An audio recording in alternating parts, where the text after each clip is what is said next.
অন্ধকারে ডুবেছিল নবদ্বীপ। সেখানে ত্রাস সৃষ্টি করেছিল দুই ভাই, জগাই আর মাধাই।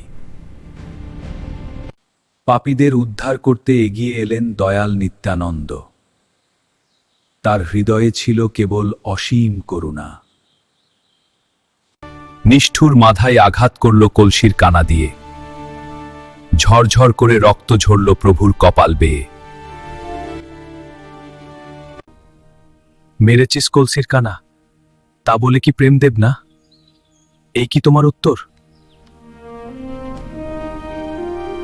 পাথর মন গলে জল হয়ে গেল।